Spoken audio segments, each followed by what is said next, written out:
John Matthew, thank you for joining us on the program this morning, and good morning to you. We're focusing on judiciary. We know a lot of focus will be on them because from Monday, fireworks may begin again. Supreme Court will be hearing the cases of the APC, PDP, I think that of the APM, Labour Party, about the presidential election petition. So a lot of focus will be on them, on that one. But that's not all. That's not the only thing that will get the attention of the judiciary and the people, because we also do know that several election petitions at the governorship level, states are taken into the next stage. For those states that have lost at the first instance, they're taking it a little higher. So we have different states, Nasarawa being one of them, several others. We also do know that I think Imo also seeking to hear a particular case from 2019 at the Supreme Court as well about AA candidates. But interestingly, at this retreat going on with members of the National Assembly, Justice John Soho was talking about how easy it is for judiciary, for the people, to lose confidence in the judiciary. And he says if that happens, that will be a recipe for anarchy. And part of the reason he had used was delay in cases. If they stay too long, we could just be in a huge bind. So, where do you know? I know you have a healthy or fair knowledge, impression of what the public thinks about the judiciary. So, if we could start on that broad note, from your perspective, how do you think the public relates with the judiciary in terms of the kind of confidence they have? Is it has it tanked, or is it still appreciably okay? Well, first of all, thank you for inviting me. The judiciary has not had it this bad. The impression of the general public, the average man in the judiciary now, is not one that anybody associated with the judiciary can be proud of. The decisions that have been churned out from various courts, particularly the intermediate court, which is the Court of Appeal, are in most instances so conflicting that even as a practitioner, sometimes it is difficult for you to advise your client with clarity as to what you should expect, particularly... Have you faced that kind of scenario yourself? Yes, particularly in politically related cases, where you have one court deciding one thing, a few weeks after, you have a complete reversal. For example, the vexed issue about whether you could subpoena a witness to come and testify orally in an election-related matter. There have been various conflicting decisions, which has not brought clarity in that area of the law. And so, more often than not, you find one court taking a particular position, just a few weeks after, another court of coordinated jurisdiction taking another position. So it will be very important for the apex court, which is the Supreme Court, to take firm position in some of these things so that we bring sanity to our jurisprudence, so that a person will know, a lawyer will know that this is the position, this is the advice he can give his lawyer, this is the relative strength and weakness based on decided authorities on that position. You know, when we hear this case now, Chief Judge Soho cautioning, we've also heard Justice Dongban Mensah caution, we've heard Justice Ariwola caution, we've heard previous CJNs also caution. So that comes across as though they say, look, gentlemen, ladies, gentlemen, judges, justices, you're doing something that may not be right here. So please, we need to rein these things in. That's the message that the public gets. Is that the right assessment? Yeah, that's quite true. The impression that is given is that justice is for sale. That is the impression that the average man gets, particularly in this season where you have several election-related matters going through the courts. I'm quite pleased that the president but the Court of Appeal has decided that election appeals be heard centrally in two divisions, Lagos and Abuja. I'm sure this decision must have been informed by the need to curb this perception of interference by politicians in the decisions that are going through the court. More often than not, you hear even politicians boasting openly that they already had judges in their pockets and they will already determine, they will already know the outcome of the litigations. How does having those two divisions help? Well, first and foremost, if the intention, like some of us perceive, is to have a pool so that you limit the certainty of who the panel members are going to be to take any particular decision. Take, for example, appeals from all over the north coming to Abuja. It will be difficult for litigants to know with certainty which members of the panel are going to hear which set of appeals. So this will perhaps limit the incidences of interference. Secondly, it is also possible for monitoring. It makes it easier for monitoring the decisions that are being rendered. And it allows for some level of consistency in the decisions that we expect from this court. Do you think that at the end of the day, just pardon me, could we be on our way? Because in the same breath too, some lawmakers are also asking that they need to appoint, I think, about 9 judges to ease the burden on their existing ones because it's huge, they say. So could this be probably steps before we then get regional Supreme Courts? Would it be a good idea so that you don't have all kinds of cases going up to the Supreme Court? I am one person who supports that idea wholeheartedly because the type of cases that should go to the Supreme Court will be cases of fundamental constitutional importance and cases that will set broad precedents for other courts to follow. You can imagine that a Supreme Court will have to deal with a rent-related matter that will travel from a district court, magistrate court, down to the High Court, down to the Court of Appeal, down to the Supreme Court, plugging the docket of their lordships in considering very important matters that comes before them. So I think it will do well for our National Assembly to take a look at the law and set up regional courts, even if they're not setting up for every state, at least regional Supreme Courts, so that some categories of litigations will terminate at those courts. This will reduce the burden. The Supreme Court is presently overburdened, and you can imagine their number is highly depleted, as it were. I think about 11 justices. That court needs to be fully upgraded so that we have more manpower to deal with the litigations that are coming before them. Well, it was one of the motions that was moved on the floor of the House of Representatives yesterday, the need to ensure that many more Supreme Court judges are slightly hired now, or judges are moved up, appointed here to the Supreme Court level. And the picture which the lawmaker painted was one of dire need.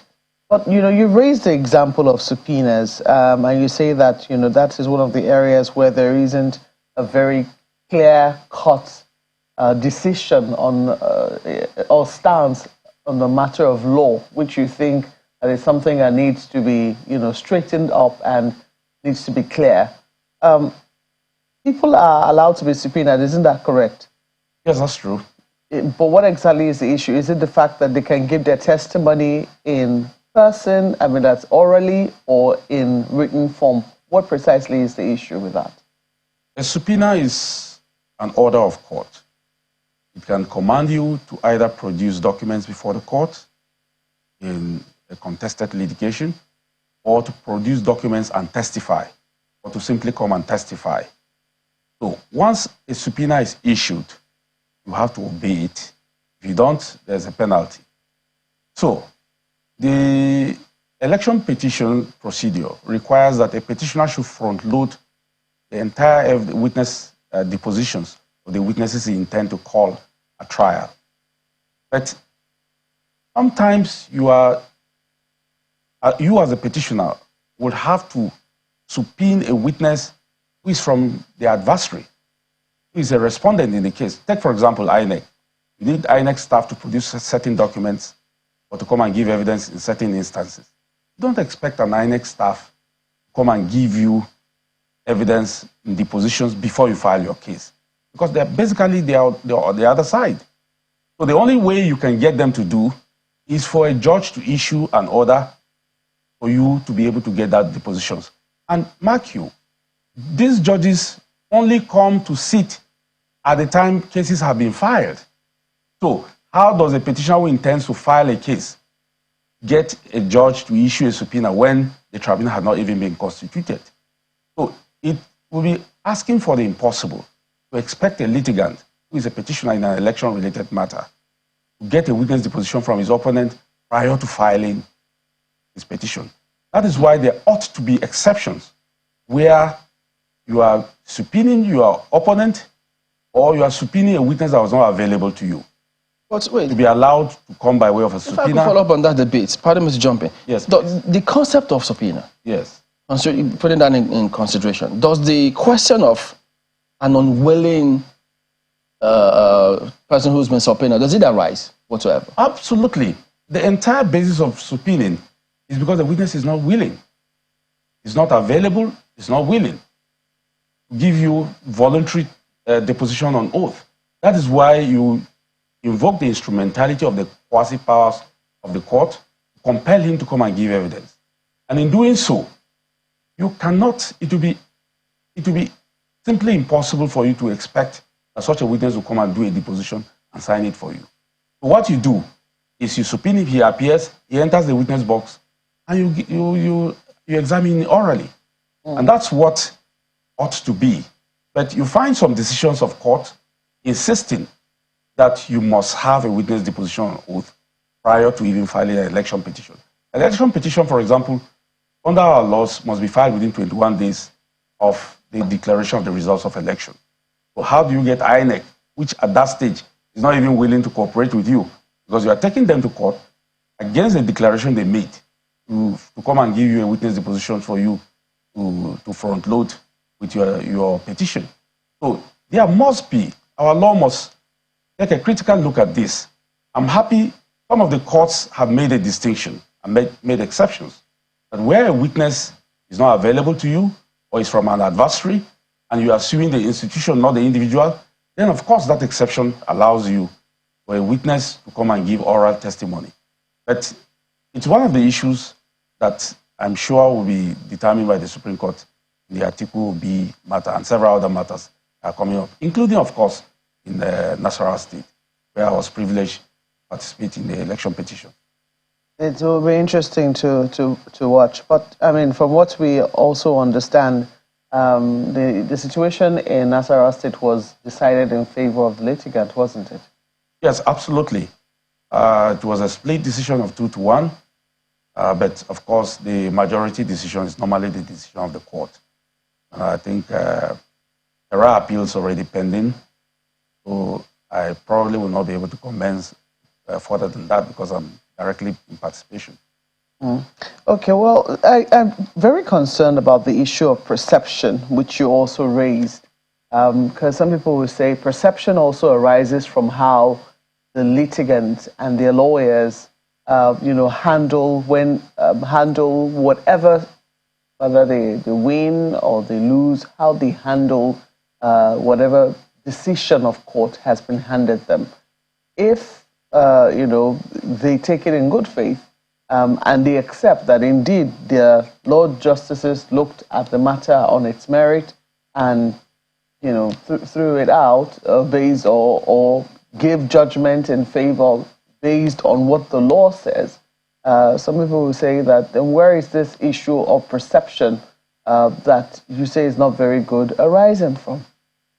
Well, you see, you must situate this in a wider context. Wider context in the sense that the law of political office, the purposes that comes with it, makes it a very high, keenly contested issue. So, litigants will do everything to either win or retain their positions. So they are willing to do everything, including trying to compromise justices when matters like that come before them. So nobody expects to lose, particularly the respondents who is already enjoying the seat.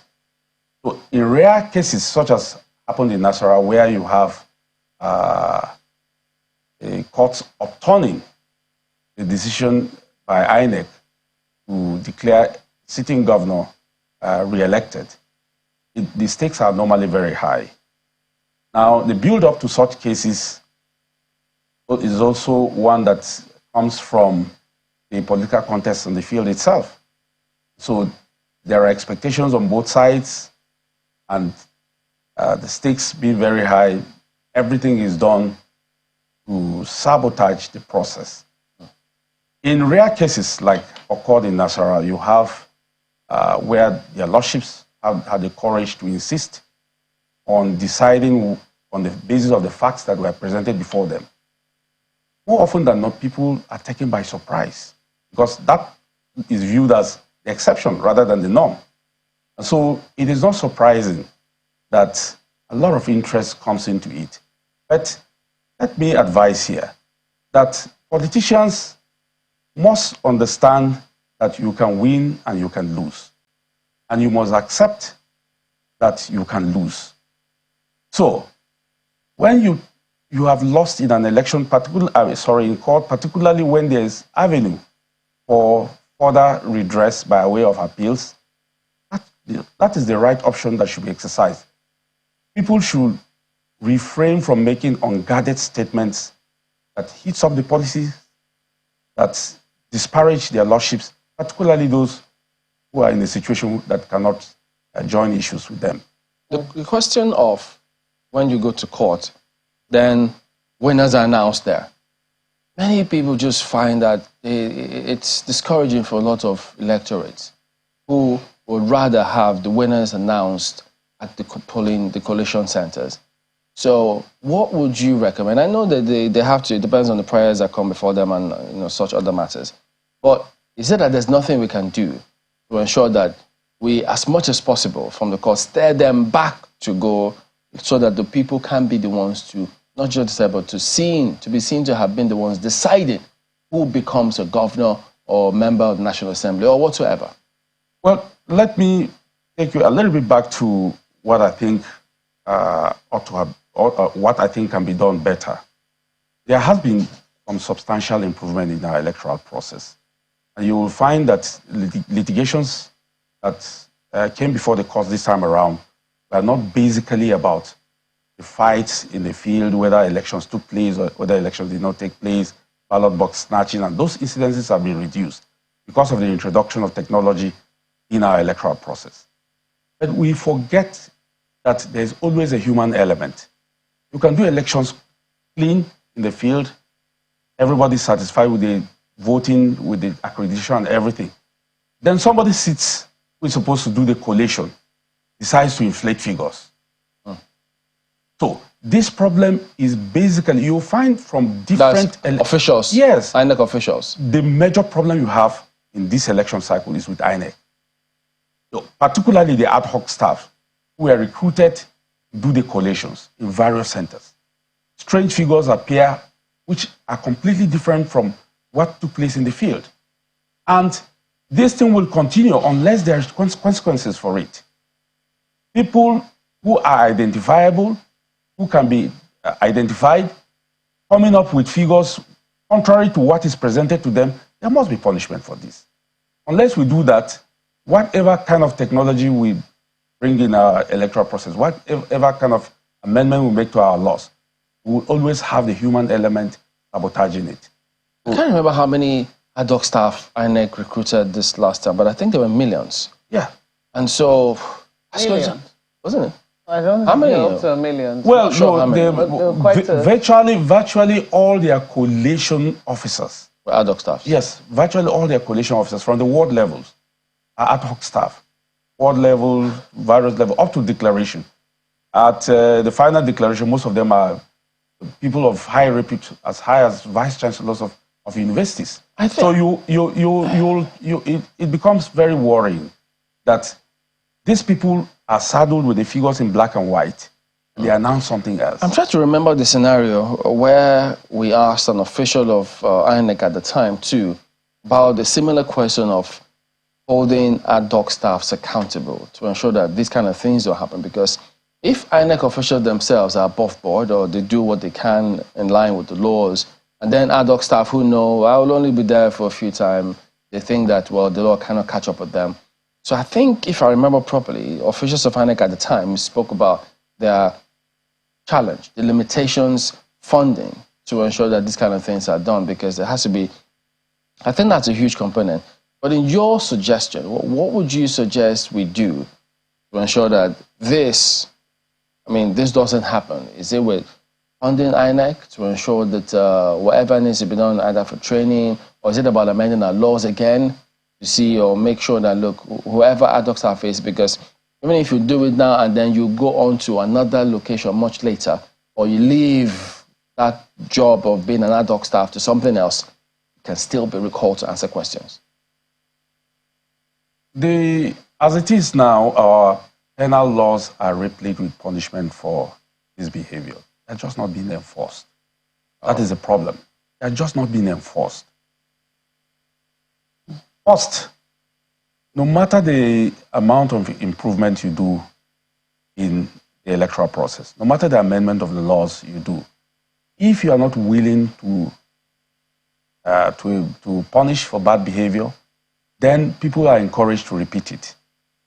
This is the time that our courts need to, our law enforcement agencies need to enforce these laws so that people know that there will be punishment for bad behavior. And I think since we have started the process of improving involving technology in our electoral process, it will be important if we go a step further to consider the aspect of electronic voting. It's been done it's not foolproof, but it will further enhance the process of elections. When people know that you vote electronically, your vote is counted automatically, that will help. But like I keep on saying, the human element is also a major factor. We have been assured in the last elections that the election results will be posted in real time. As soon as elections are concluded at polling units, the results will be uploaded in the IRF. But in the last presidential election, we saw what happened. The kind of figures, the kind of pictures, the kind of different things that were uploaded in the IRF. And our courts are now even saying that it's no longer mandatory for INEC to upload those results in the IRF. I think it's a step backward. We need to be able to take a look at this to make the process transparent enough. And one other thing that I must add at this stage, unless we make public office less attractive, we will not be able to tame the kind of fierce contest for electoral positions. Yeah. I'm just saying here, I just checked now, over 1.4 million. Yeah, because if you add staff. If you add the what they call, well, you said millions. If you add the polling unit agents, that's the youth corps members who were deployed. That's a lot. But he was talking more collation. So collation will be less than that, because if you look at the fact that you have, say, even in Kaduna, 225 words or thereabout, they're not up to, in the thousands, and you have 36 states. How many collation officers you need. But if you add all the polling agents, youth corps members who were deployed, etc., yes, you will certainly get 1.4 million. So that's not exactly out of reach. I'm looking at, now I'm almost distracted with the question I was going to ask you. I have taken note of some very, very important takeaways which you have shared with regards to our laws and what needs to change, and the sort of attitude that we also need to bear, especially to amongst politicians, towards the court of law. Would you say that these attitudes are changing? With regards to, with elections, we have been told, you have also highlighted that one of the reasons why, it's fiercely contested is because of the perks of office. They're really things that you cannot ignore, and they're enormous powers that accrue to these particular offices. Do you think that there's anything else we can do? One, in the area of attitude. Do you also think that we can rejig the system to have this winner takes all? Some people will say it's not exactly working for us. Some sort of power sharing arrangement. Do you think that this could have any effect on what we see with regards to the litigious nature of our election? Well, that would take quite a lot. In my view, the presidential system we practice is, in my honest assessment, not working well for us. Yes, the presidential system we're dealing with it, not working well for us. The situation where you have, look at the retinue of aides of perhaps, a governor. There are some governors who appointed 300 aides for virtually nothing. And the law allows them to do so. So what system can work for us then? I think Nigeria should really consider quite seriously about going back to parliamentary system, where you have elected representative of the people coming to parliament, and within the parliament, a government is formed. The majority form the government there, and parliamentarians sit on part-time. Parliamentarians sit on part-time. People, you want to go to parliament, you should be having something doing. You are gainfully employing something else. You go to represent your people, you make laws. You should be paid for sitting allowances. If these things are done, it will reduce the law of office. People will go for service, go to serve, and not to enrich yourself. So I think we need to change the system. We also need to consider the humongous cost of governance. I was hoping that President Tinubu was going to be different. I can see now for the first time we're having this number of enlarged cabinet. What are they going to be doing? Take, for example, Ministry of Police Affairs. You have a police council, you have an inspector general of police, then you have a minister for police, then you have a minister of state for police. Come on. What are their functions? What are they going to be doing other than just providing jobs for patronage? So I think we really need to, if we're asking the citizenry to tighten their belt, it should come from government. I was reading quite recently about the vehicles the National Assembly members were buying for themselves. In this situation, with the kind of hunger that I see daily on the street. Did you read the reason they gave? There can't be any other reason other than the fact that it is not an acceptable expenditure. And even if they needed to do something like that, why not patronize innocent? Why not encourage local manufacture? Why should they go and bring that kind of thing, wave it in the face? It will reach a time in this country, if we are not careful, that even those who have earned their money legitimately cannot drive any fancy car in certain environments. I come from Nasarawa State. Sometimes when I pass to Maraba to go to my village in Nasarawa, in the evenings, the amount of thugs that are ready to mob you on the road there is scary. Well, you use a flashy car then, that's why. Well, not necessarily, but even if I do, I have been in private legal practice all my life. But they don't know that. Exactly. That's what I'm saying. Would it matter if you use innocent then? They are in danger. No, what I'm saying about the innocent motors is that if we patronize a local manufacturer like this, we ensure that the money is in the economy. Okay, we understand that. Mr. John Matthew, thank you for coming on this morning. Thank you. All right.